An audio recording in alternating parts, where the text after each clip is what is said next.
By taking to the streets, we will be clearly and unequivocally rejecting the Hollande government's draconian and opportunistic bans on marches, protests, and demonstrations.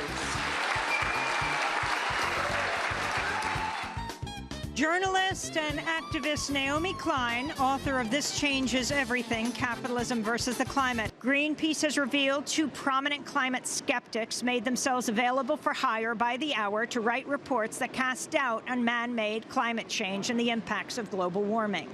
Members of Greenpeace posed as consultants for fossil fuel companies and asked William Happer, a professor at Princeton University, and Frank Clemente, a retired professor from Penn State University, to write the reports. Both professors said the reports would cost thousands of dollars to write and discuss ways to obscure the funding source. On Monday night, Naomi Klein, author of This Changes Everything, Capitalism versus the Climate, spoke here in Paris about the climate negotiations and Saturday's protest.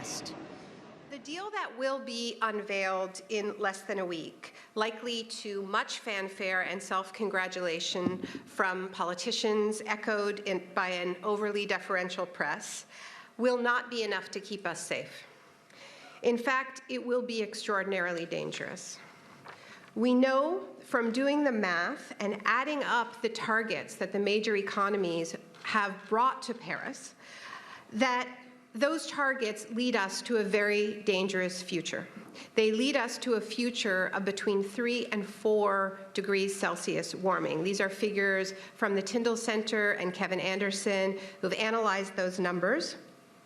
It does not lead us to 2 degrees Celsius, which is what many of our governments pledged to do in Copenhagen in 2009. In 2009, dangerous warming was defined as anything above 2 degrees Celsius in a document known as the Copenhagen Accord. When a draft of that document was leaked to the convention center in Copenhagen, the Bella Center, African delegates marched through the halls of the convention center and called it a death sentence for Africa.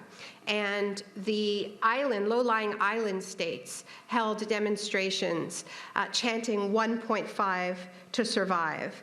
We also know from leading climate scientists like James Hansen that 2 degrees is just too high. Indeed, we know from lived experience that the amount we have already warmed the globe is too much. We are already living the era of dangerous warming. It is already costing thousands of lives and livelihoods, from the Philippines to Bangladesh to Nigeria to New Orleans and the Marshall Islands. I could go on and on. But it's important to understand that language matters, and that when we speak about dangerous warming as something that is far off in the distance, it is nothing less than, as my friend Kumi Naidu put it yesterday, subliminal racism. And that racism is getting less subliminal every day. We are discounting lives when we speak that way, and we have to stop doing it.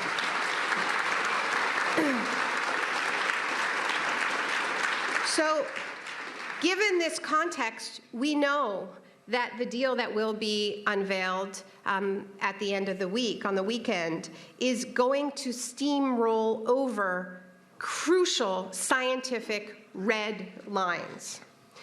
We also know from the paltry levels of financing that wealthy governments have brought to the table that it is also going to steamroll over equity red lines, which means that wealthy countries that have been emitting fossil fuels on an industrial scale for a couple hundred years will continue to fail to do our fair share of emission reductions, sharing the atmospheric space, failing to share it, and we will continue to pay our fair share for the impacts of that, for loss and damage caused by climate change, and also the resources that are badly needed so that poorer countries can leapfrog over fossil fuels and the car culture and go directly to renewable energy, community-controlled renewable energy, energy democracy, which is viable, as we're seeing in countries like Bangladesh, and also leapfrog over car culture and go to modern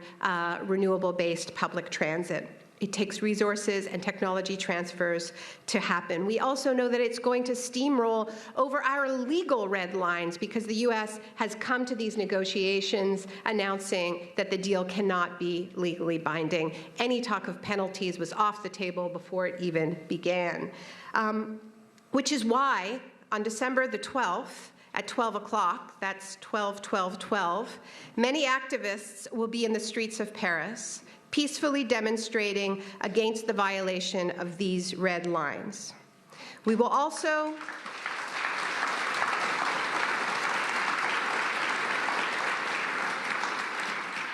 be mourning the lives already lost to climate disruption, in solidarity with the lives lost to the tragic attacks here in Paris, and enlarging that circle of mourning. By taking to the streets, we will be clearly and unequivocally rejecting the Hollande government's draconian and opportunistic bans on marches, protests, and demonstrations.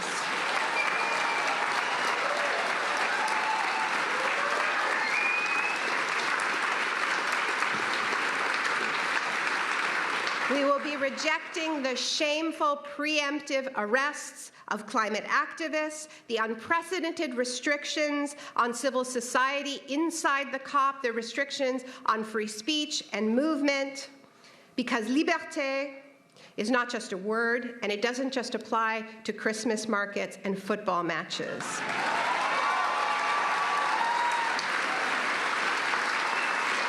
Indeed, it means nothing if it does not apply to political dissent and the defense of life on Earth. This climate disobedience does not make us insensitive. It does not make us hooligans. It is our sacred duty to those suffering in the present day and who stand to lose so much if we fail in this race against time for climate justice. And let me also say this. I hope that the trade union movement and that workers in this city will stand with us on December 12th, because the right to assemble, the right to dissent is central to all of our movements and all of our victories, past and future. Parce que la liberté n'est pas qu'un mot, c'est un devoir, un qu'on doit défendre ensemble, et la solidarité aussi.